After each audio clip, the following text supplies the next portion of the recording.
Welcome everybody to another episode of Arizona Fitness Biography. Today I want to introduce an incredible person in the scene of bodybuilding, not only here in the state of Arizona, but any and everywhere she goes. Colorful, friendly, dynamic, successful. I tell you with honesty that Arizona bodybuilding wouldn't be the same without her. Lee Ann Thompson. Oh, so nice. Welcome. I'm so excited about this. Please have a seat. Thank you for having me.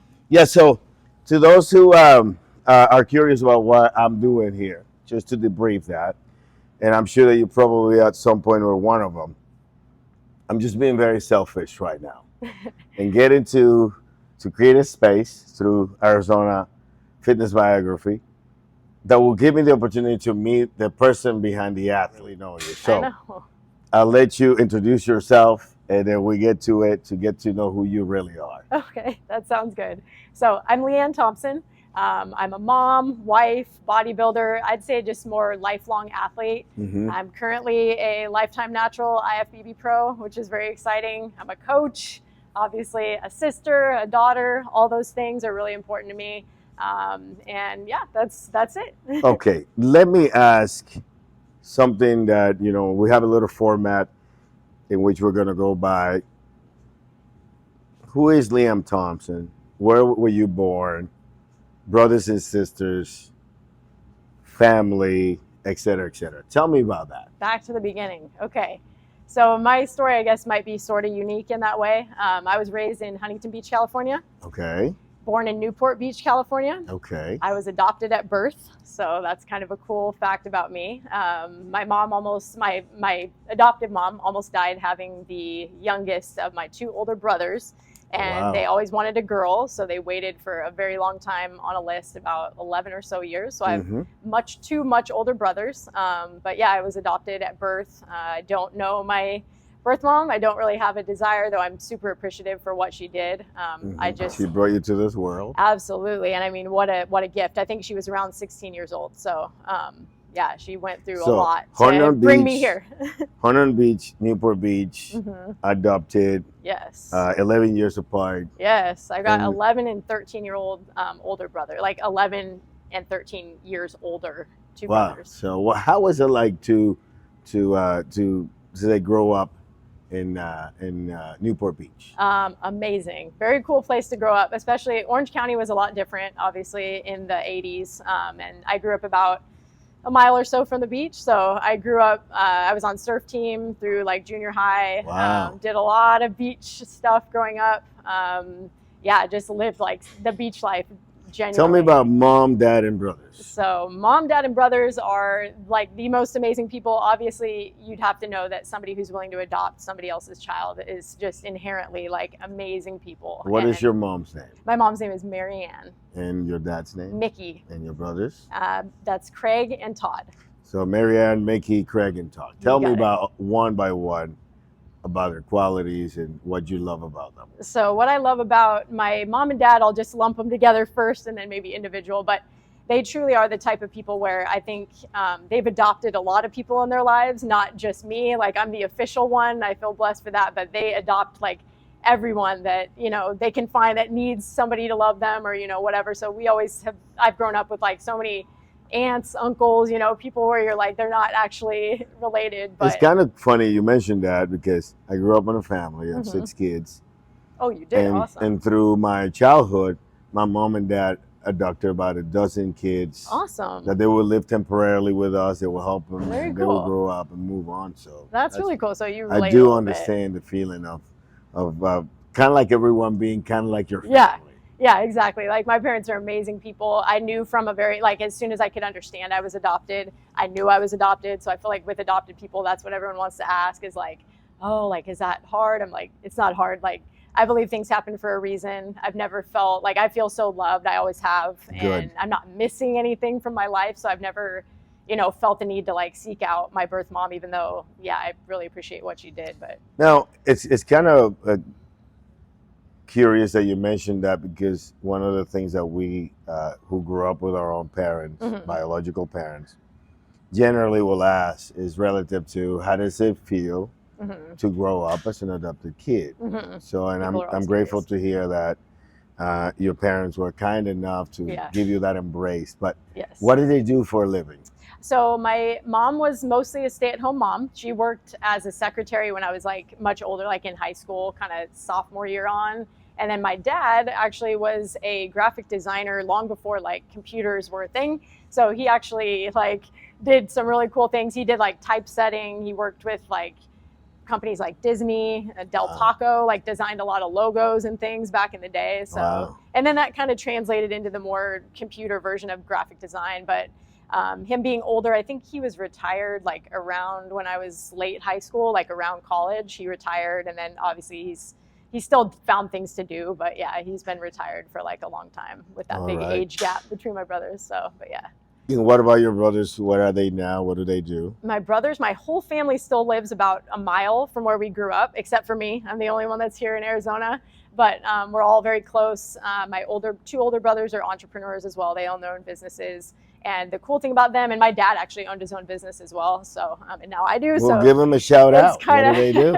Okay, so my brother Todd, the younger of the two, he owns a company called Airway Packing and Shipping. It's based in Costa Mesa, and they make basically custom crates to ship things, like say gym equipment is a perfect example. You obviously can't find like a standard like way to so he makes custom crates to ship things like all over the country and or different countries and so on. Artwork, like gym equipment and things like that would be like a good example.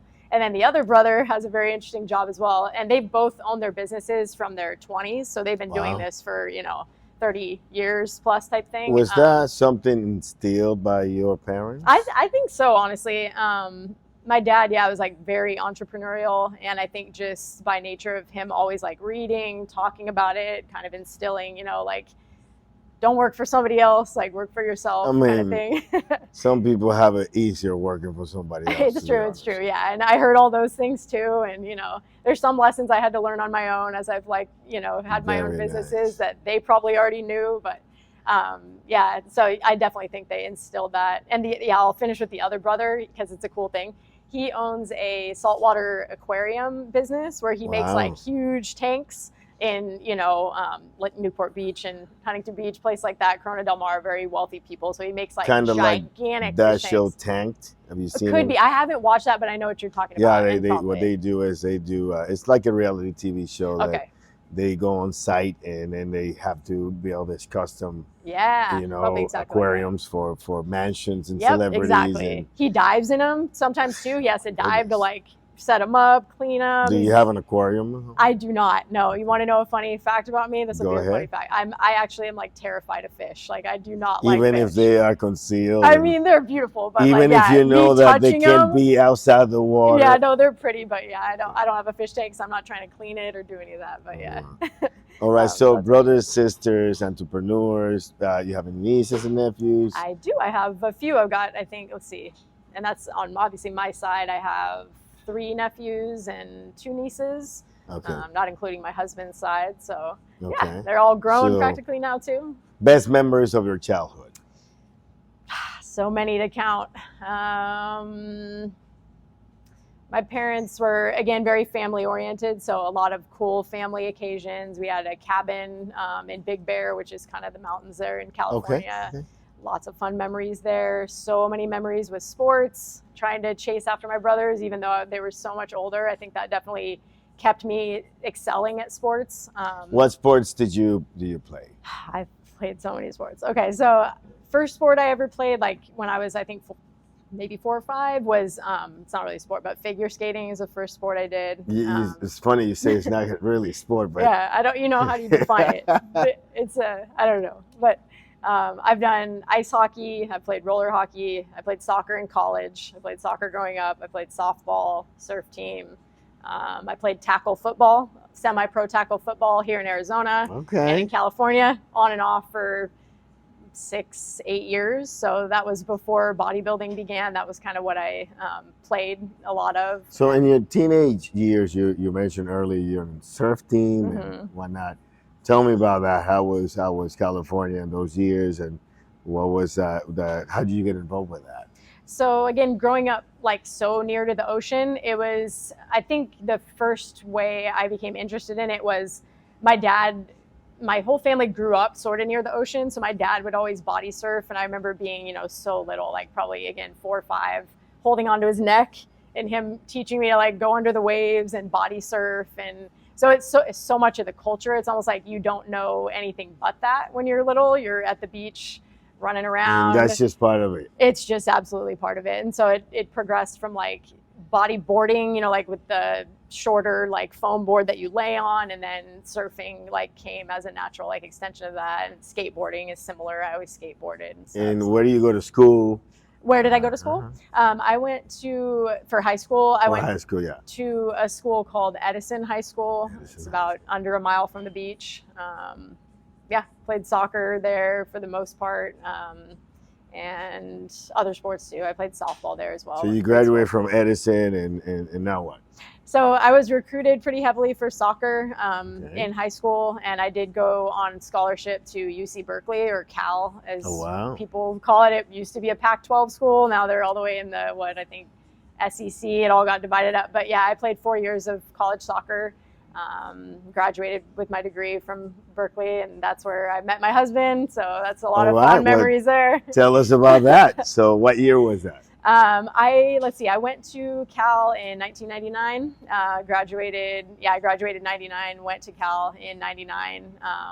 And my husband's a year younger than me. So he came in 2000. He played football there on scholarship. Oh, wow. So we both obviously were playing sports, and that's kind of how that happened. But athletic family. We do what we can.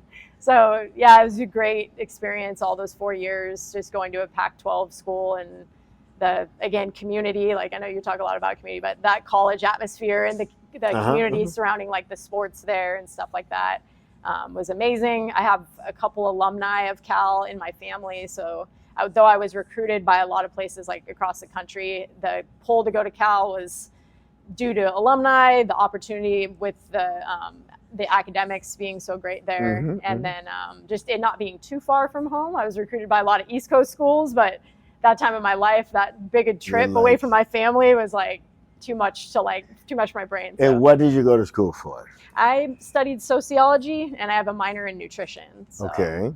Now, go to school, meet your husband. What's your husband's name? Eli. Yep. And then you guys meet there. What did he go to school for? What did he go to school for? He majored in integrative biology.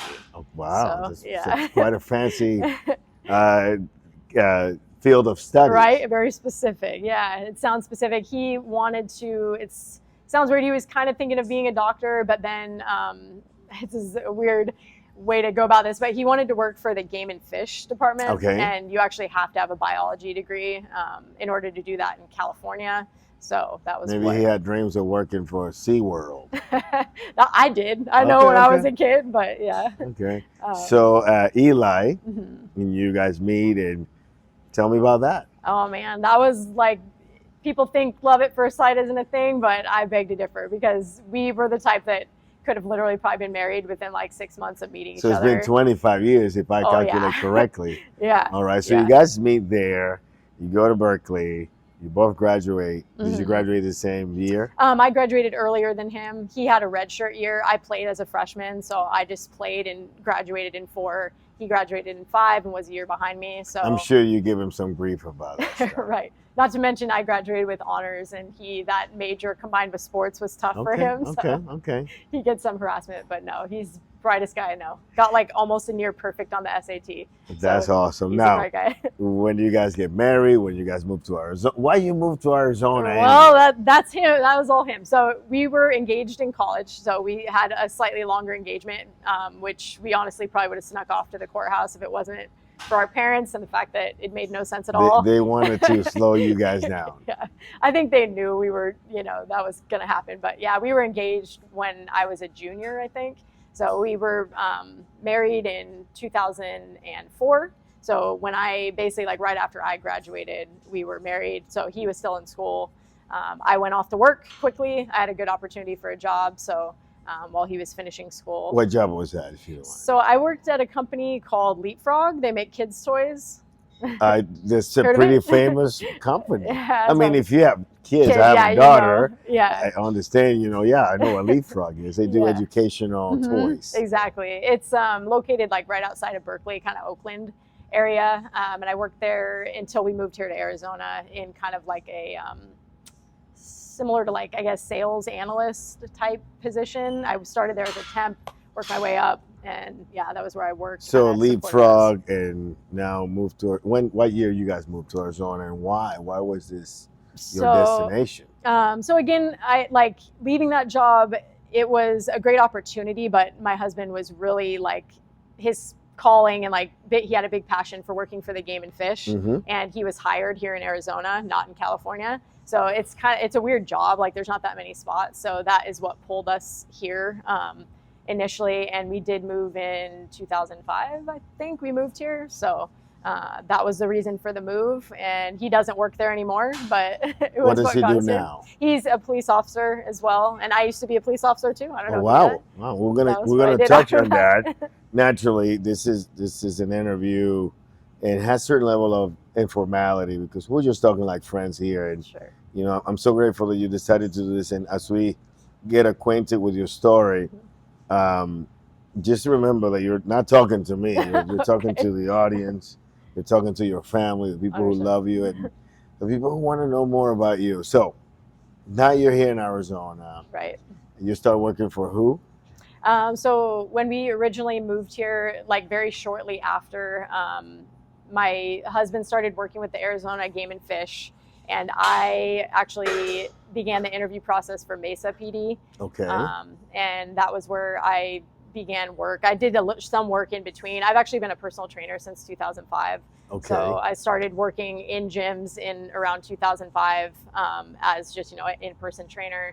And then by 2006, I was sworn and on the road as a police officer, but I always kind of trained people. Let's go to here the and gym thing. What gym was that? And what place was that? So I worked at World Gym initially in Mesa, and then also in Chandler. They Where since was have that closed. one located? In Mesa or Chandler? In Mesa. Mesa was on Wrecker and Brown. They closed in like shortly after that. It must have been a fun stop. What's that? Still at that time, Yeah. World's Gym. Yeah, it was like old school. It was cool, yeah, and that was why I chose it. Like I thought it would be. I loved bodybuilding since I was a teenager, so I was like, yeah, I'll start there. Any famous bodybuilders that you met there at Worlds? Nope. Outside of Rob Farrow, but I'm Right. sure that he was there. Yeah, I didn't ever meet him, but like I knew of him from way back then. I went to some shows way back then in like 2005 or 6 before I started competing. Always again liked bodybuilding, and like we would pop into some shows and just watch people and stuff like that. So yeah. So you get sworn in 2006 as a police officer for Mesa PD. Tell me what motivated you to become an officer, and how was that? How long did you stay with the force? So I was a police officer for about 5 or 6 years in like total. I actually worked for 2 different departments.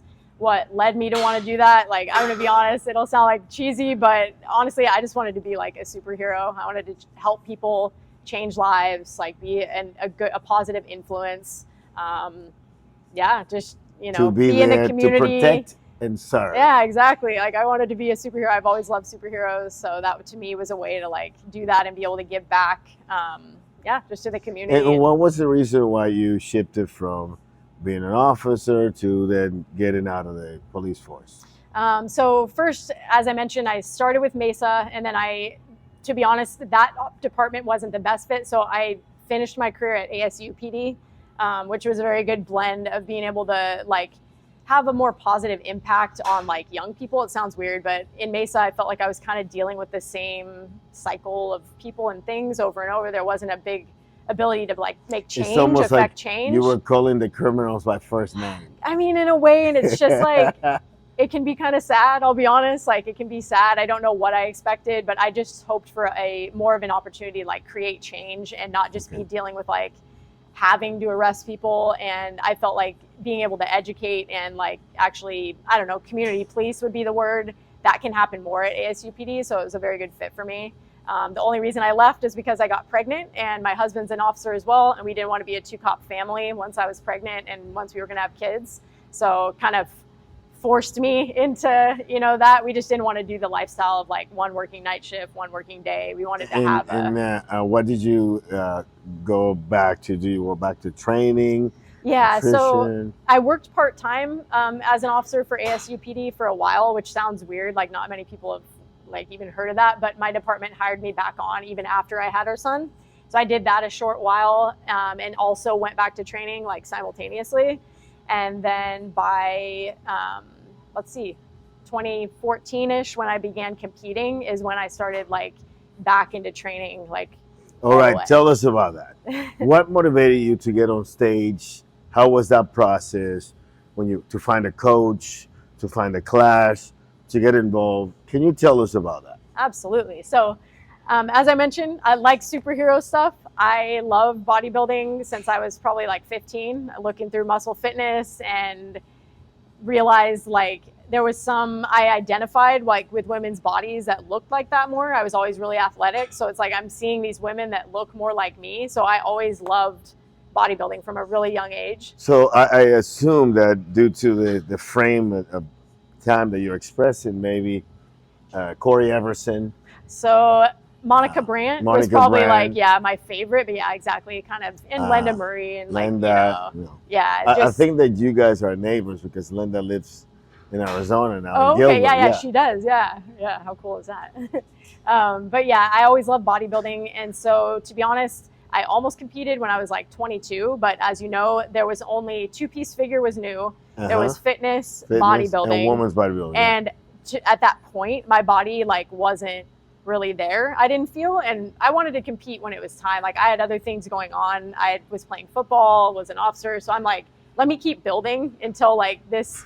Let me open a parenthesis here for the audience, because what you said is something that as a coach I have suggested to many hundreds and probably thousands of people about like they want to compete and they want to put themselves out there, but you mentioned I want to compete when it was the right time. Yeah. Tell us about how do you come about conceptualizing and accepting that idea of allowing yourself maybe to mature into a better athlete. So I think so much of it, and I know you probably relate to this as well. As I mentioned, like I didn't have social media before I started competing. I had magazines, and so there was no pressure of like feeling like I need to do this. You know, you're not comparing to others that you directly know around you. The images aren't coming at you like left and right. So to me, this wasn't a rush. Fitness for me has always been like, I want to live to 100 and be killing it like the whole time. So as a byproduct, like your body is coming along, and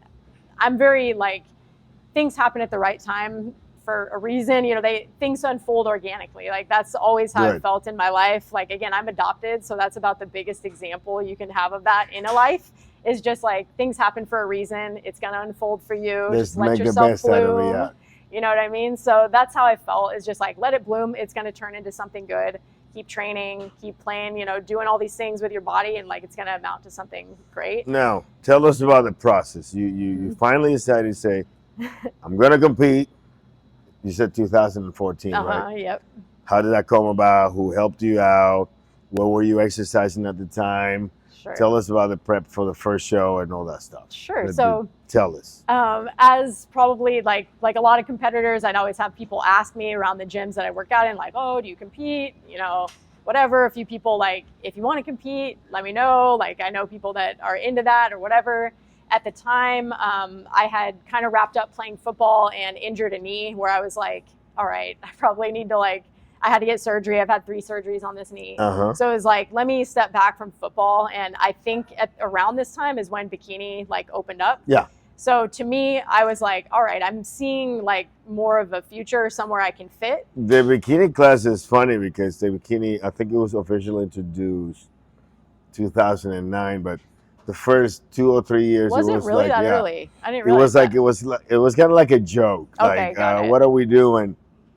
And around 2012 is when stuff started to get serious, because I think that the first bikini Olympia was 2011. Okay, that makes sense. So naturally, just like it's happening with wellness, right? They started wellness in 2020, and the Olympia the first wellness Olympia was at the end of It had 2020 to be 20, or right? 21. Or 21, yeah. That's Yeah, there awesome. have been 3 wellness Olympias, and Cool. And obviously that class is obviously, older than it is correct. here. Like Yeah, it existed. and that's something I explained. You know, I'm from the Dominican Republic, and in Latin America, wellness has been around for now forever, right? about 11, 12 years. Okay. So it's not like here in the United States, it's been since what, 3 or 4 years as an official class, both NPC and IFBB, but wellness in Latin America, a little different though. Like wellness in Europe is, whole nother level. I don't want anybody to get mad. It's whack. Oh yeah. It's like some weird posing and whatnot. Okay. So I'm an NPC IFBB guy, so of course I'm gonna be biased, but they got to step up their game. But anyway, so now you see that the bikini's growing and all this stuff is going on, and you're like, this is my chance. Yes. So I was going to a chiropractor again, football, police officer, injuries, So at that chiropractor, there was a guy named Nolan Highland. I don't know if you know who that is. He worked at a place called STS. Do you know what that is? I think that I met your former coach, yes. Okay. So, and yeah, he actually didn't work there, but he is what led me to, who coached me to my first show. His name's Tyler Mayer. I wound up being business partners with him for a long while, and we've done many shows over the last, we did many shows over like a 8-year span. So you guys went on business as owning the coaching or owning the location? Yeah, we did have a in-person gym for a little while, and then mostly at around 2016 or 17, wound up doing all online after that, because just, the struggles of like a gym are just different, and our online business was big enough that we just didn't require it, so we focused on that. And then, I became... And by the way, now, everybody and their mom is an online coach. Oh, yeah. Like everyone is an online coach. Right. Of course they are. Now they are, though. But I do online coach full time. I do have my own business. Excellent. What's the name of your business? It's called the Boom Squad. The Boom Squad. Why does it call the Boom Squad? Well, it comes from my Instagram name, which seems like I was trying to be like flashy, but honestly, there's a funny story behind that. And it kind of is the exact opposite of that.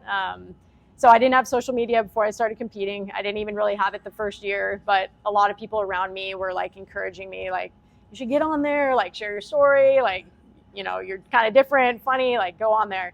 And so I kept putting it off. And one day my husband was like about to leave for work, and he said, today your job is to start an Instagram. Like, you have to, I'll help you with it. If you start it, like, you got to do it. This is your job today. So I'm like sitting there, I'm like, what am I going to name this thing? Like, and I was just feeling silly about it. Like, you would think that would be easy to name. I was just like, I was just feeling silly. Like, this is going to go nowhere. Like, what is the point of this? I wasn't big on social media. So I thought of the funniest thing I could think of. And that is like this really viral old clip of a guy announcing a basketball game. And he's like probably junior college, like going to school for sports, whatever, like anchoring, and he's announcing a basketball game. Somebody might know this reference, but basically he's doing a terrible job, and he's announcing the game, and it's awful. And at the end, a guy scores, a decent shot, and he's like, and boom goes the dynamite. Like, very monotone and like very just, and that's where the name comes from. So that's the name of my Instagram. Okay, all right. And then, it's Boom Goes the Dynamite 20. 20 is my football number. So all right. So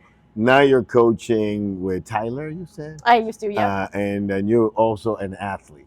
Tell us about your competition history. All right.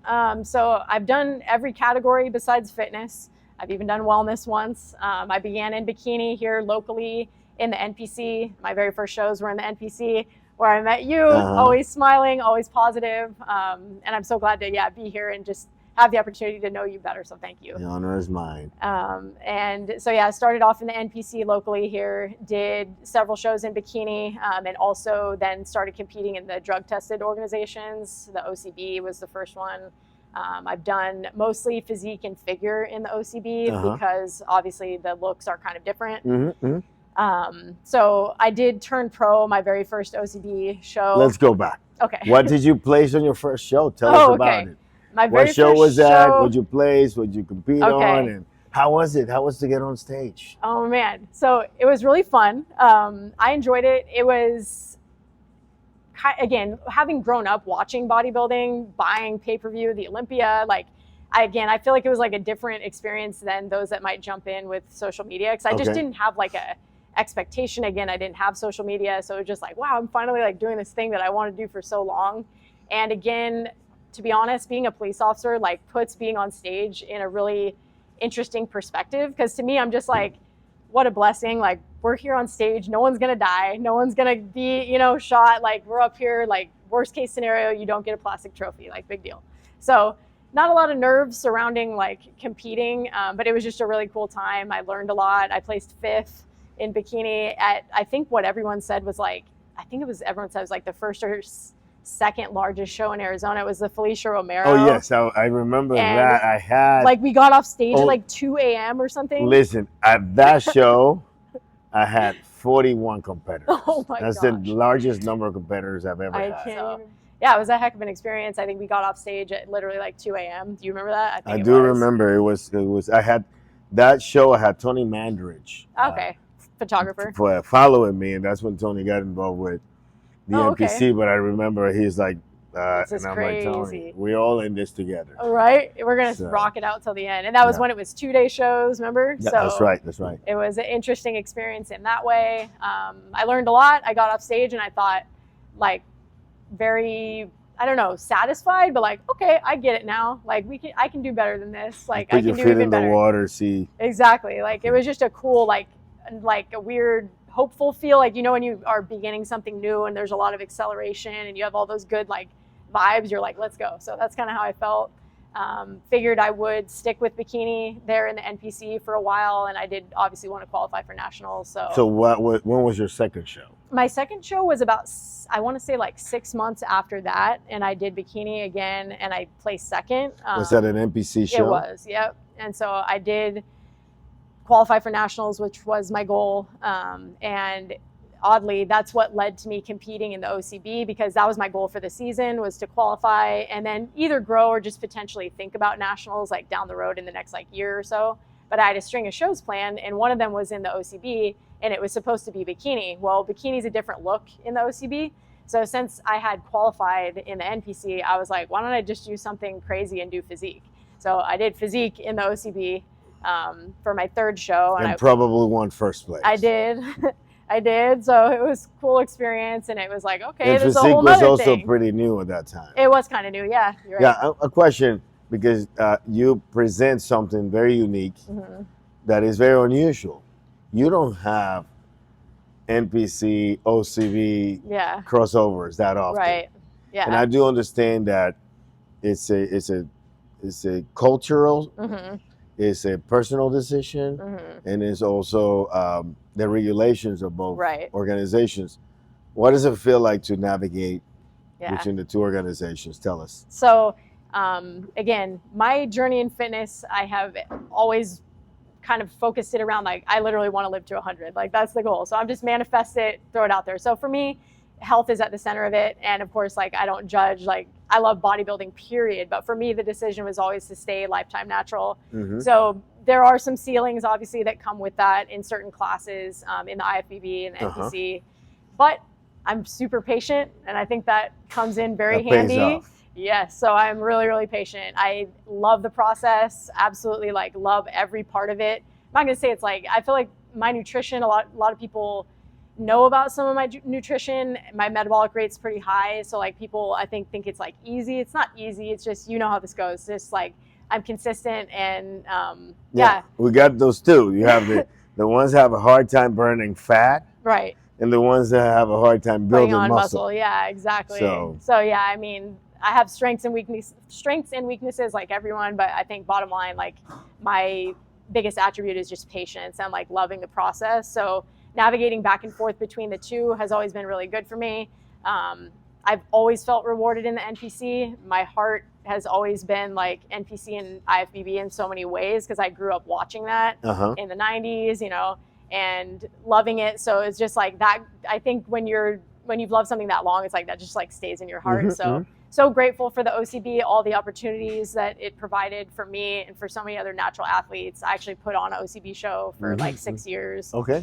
So yeah, I was very wrapped into both, but just for sure had a heart to like keep going to try to turn IFBB pro. And I knew someday if I just kept going, it would amount to something good. How many shows did it take you to turn pro? Turn pro. So I did my first national shows in 2017. I did a national show in bikini and in figure because, again, I have this physique where it's like kind of treading a line between different things. So I had won an overall. I had more experience in bikini. I jumped in after I turned OCB pro in figure. I jumped into NPC figure. Like, let me just see. Like, I don't know. I'll probably get crushed. I'm going to be too small. But I won the overall in that show.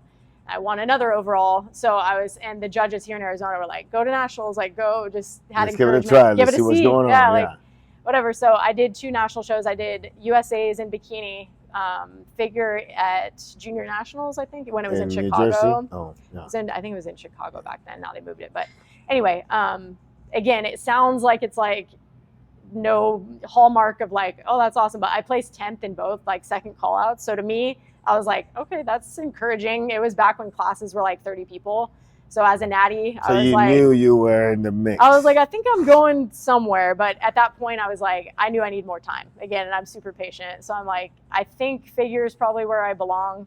I was kind of outgrowing bikini at that point for the look that it was.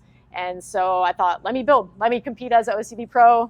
No, you bring an important point to the table, which is knowing that in sports in general, there's a prime.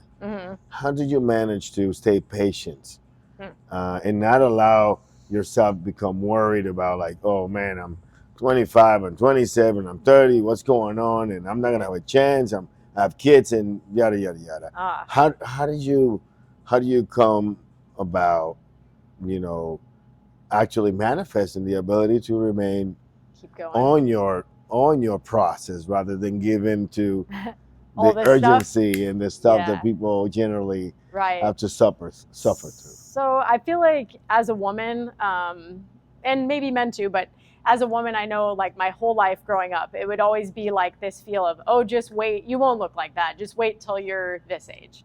Oh, wait till you have a kid. You won't look like that. Wait till wait till you got like this and that and the other thing. Wait till you're married. Like, you won't look like that. So a lot of these, I just realized like, these are other people's ideas. They don't apply to me. So I'm going to do what I'm going to do and be consistent with what I know works, with a process I know I can sustain, with a road that I know I will always find joy in. And whatever the outcomes are is really irrelevant to the joy that I get from the process. So that's what drove me, is just, I'm going to do all this stuff anyway. I'm going to live my life. I'm going to feel this way about improvement, period, whether it's inside, outside. Now, let's say this, because you're an athlete. To me, that's pretty remarkable that you have that presence of mind to say, this is my journey. I don't care. I'm going to take the time. You now are a coach. What do you do to instill in your athletes maybe they have a different agenda. Maybe they have a different personality.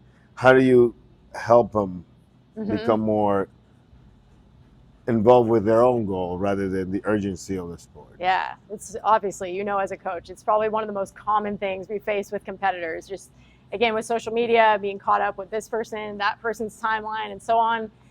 To be honest, another one of my huge interests is obviously I majored in sociology, but like, I just love finding out about people. And I feel like when you listen to people, those deep things that they say to you, and when you ask questions enough, and when they're revealing like these small, deeper things, you're able to listen to those things and speak to them in a way that is compelling and remind them of what actually matters. When their brain gets focused and puts energy towards things that are going to be a drain on where they're going, like you're able to just pull them back to the center of like what does matter and get them to stop focusing energies on like things that are derailing them, pulling them all over the place. Like, let's just go in the straight line, ignore all of this stuff over here. Like, you pay attention to you. And I think that's it, is just listening to people. Like, ask them questions, listen. Don't try to shove the way you do it, like down their throat, mind, whatever it is. Just listen, and you'll find out. Like, excellent. Now, we are approaching the now in this conversation. You're coaching. You're a mom. You have this tremendous career. What is Lee Ann Thompson doing now? What am I doing now? I saw some superhero suits like Wonder Woman, Comic Con, and whatnot. Tell me about that, because it seems like you have dove deeply into now. Finally, boom! I'm a superhero. Here we are. I did it. So that is a funny question, because, like, again, I don't know about you, but I feel like a lot of my life, when you spend a lot of time when you're young and growing up thinking about things, it feels like you actually are like manifesting them in some way. At least that's how my life has become, where I'm like, did I just really actually think about that so much that it happened? Oh, listen. You've been telling me before the interview. I'm gonna ask you a bunch of questions, and I want to get to know you. And why not? You want to ask me questions about me, and I'm like, we have to focus on you, but we have to say that to those who want to accomplish something, unless that thought is really clear in your mind, and you are so hungry for it that you do not allow anybody and anything to interfere with that. Absolutely. It is just a matter of time for it to happen. Yes. So you manifesting a superhero. I think so. What is it? What are you doing with that? You get invited to events? Yeah, I do. So what happened was, again, I loved superheroes growing up. It's kind of what compelled me to like build my body, same along with bodybuilding. And it just so happened that around when I went on social media, Captain Marvel is a character that kind of became popular, and I happen to look like her, the comic book version. I mean, you're like Bridget Nielsen and Captain Marvel in one. Like, but the comic book version of Captain Marvel actually has short hair and looks like is drawn like very similar to like how I look. So people kind of just kept saying like, you look like Captain Marvel, you look like you should cosplay her, like all right. all this stuff. Simultaneously, I worked with a Arizona-based company that is amazing called Flex Comics, and they make apparel. They have since around like I think like 2012, 2013, and so they have booths at different fit expos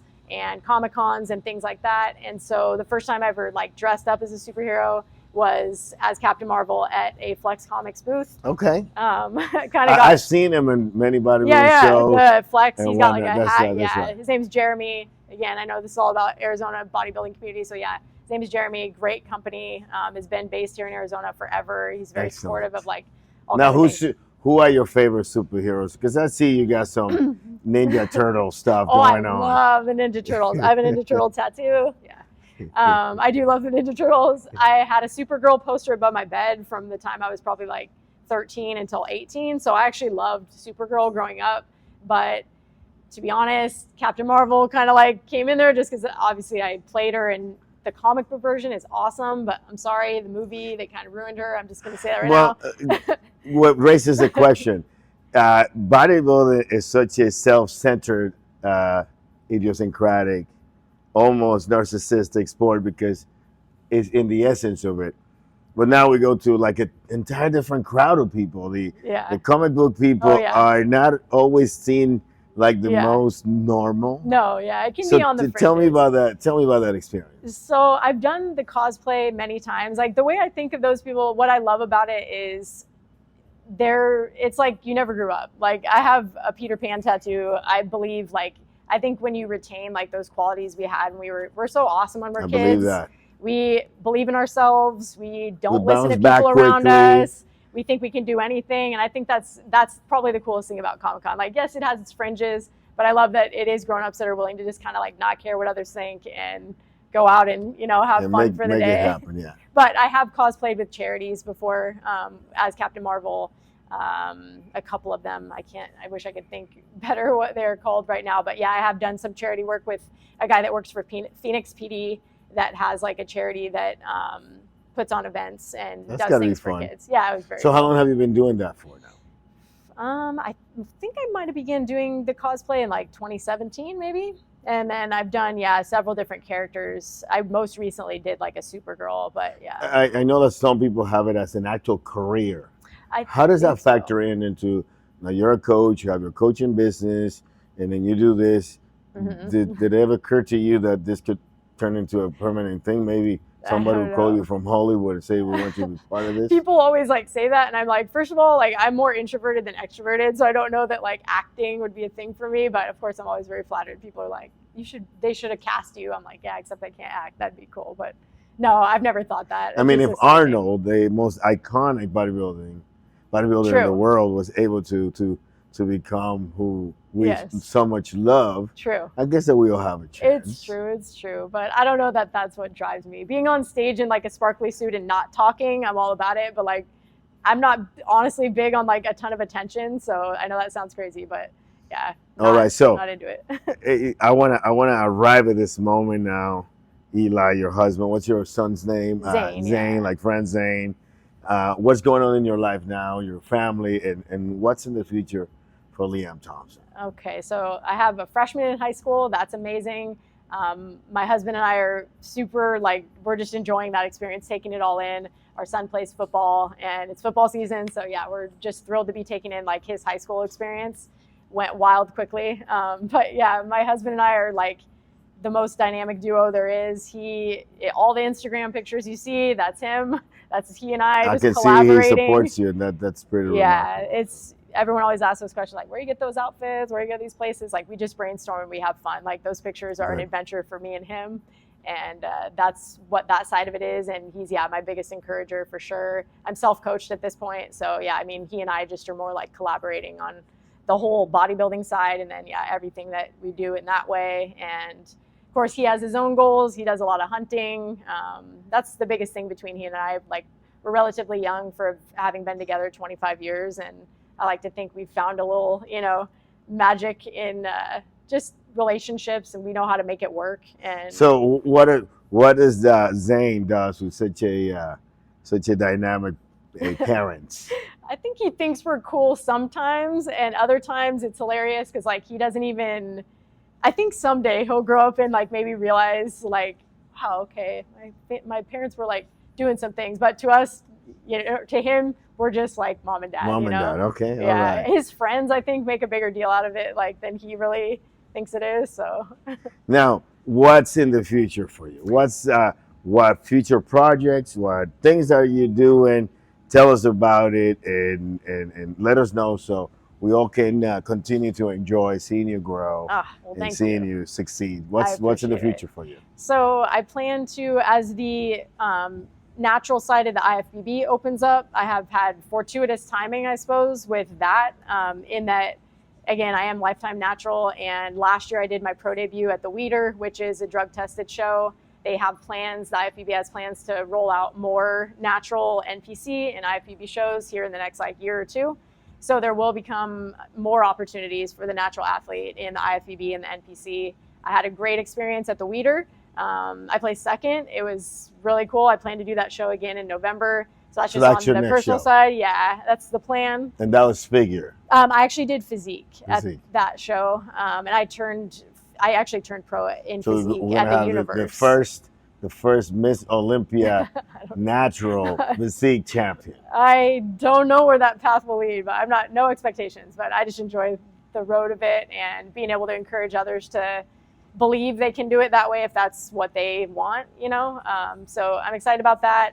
I stay very immersed in the drug-free bodybuilding community in a lot of drug-free orgs. I have clients all over the country.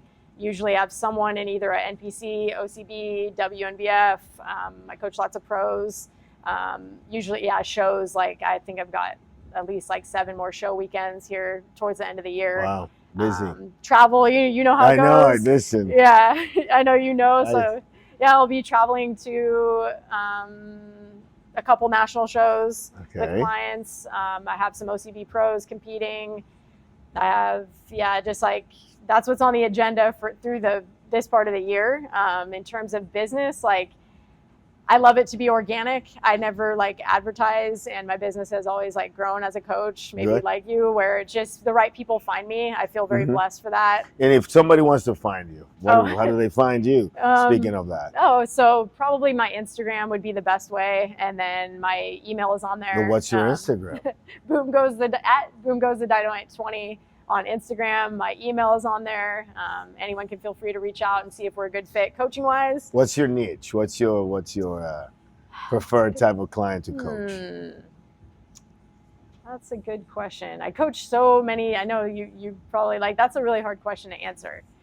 because I love coaching people that are at the very beginning of a journey. Obviously, it's very rewarding to coach those that are, deeper in and have more understanding of their own body, so you can dial it in a different way. So, man, I coach lifestyle as well. I honestly find lifestyle as rewarding, if not more sometimes, than competitors. Mm-hmm. Again, removing that timeline of a show can make a lot of magical things happen. So I honestly do not know if I could give you like an exact person, but just someone that's... Well, what you primarily coach? Male, female? I coach figure, both. Bikini? Honestly, all of the above. Okay, I have a lot of male. I have like probably 70-30 female to male competitors. That's something probably typical. Similar on the lifestyle front. I coach every category. I do tend to coach a lot of bikini. And I'm not sure why that is. Maybe I started there. I'm not sure. But yeah, I coach every category. I love them all. I study them all. I'm not like, again, I've done all the categories and I grew up loving like the men's side of bodybuilding. So I love all the categories. All right. So this interview is coming to a close, and I want to first and foremost leave it open for you to tell the world something that you believe that as part of your message, not only your family and your clients need to hear, but maybe the world needs to hear. So go ahead, let us know. Oh, wow. That's a tough one. I guess it would just be yourself and let yourself bloom. Stop forcing things. Let the right things come to you. Don't stress things and people that don't fit. Just keep being authentic to you. Go on your path. Know what you believe in. And I promise you the right things are going to come to you like tenfold. Well, thank you so much. Yes, thank you for having me. Thank you so much. I want to thank the audience that tuned in. Thank you so much. I want to thank you for this moment. Thank you for having me. This is not a famous Joe Rogan type of podcast. This is a dude in his gym. Let's do an interview, and we want people to know they know where to find you. Yes. And maybe we can do this in the future again. Absolutely. I'll interview you. I'll get to know about you. Okay. Well, thank you, everybody, for tuning in. We have to say this. Guys. Please like, follow, subscribe, and let's make this something fun for all of us. Have a wonderful day. God bless. Thanks, guys. Cool. Thank you. Thank you for listening to me. Oh, that was awesome. However long that